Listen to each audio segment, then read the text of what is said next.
Fan att du kunde se den. Ja, jag tänkte det. Ja, det var nu kanske man peta lite då.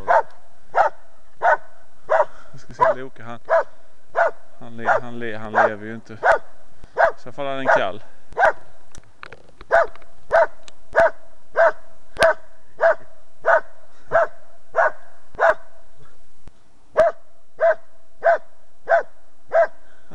Inte ett blodstank hit.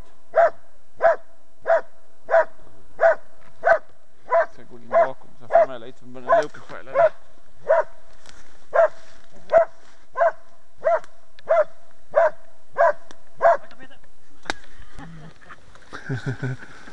Jaha, det är bra Loke. Han är nog rätt så du nu du.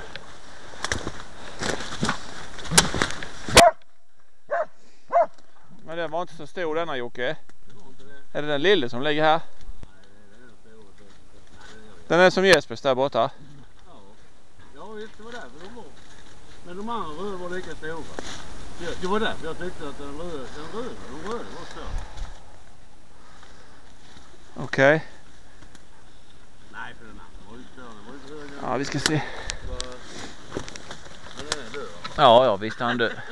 Han är död. Han är inte stor, han var en fin gris. Det var ju bra skjutet. Väl skjutet.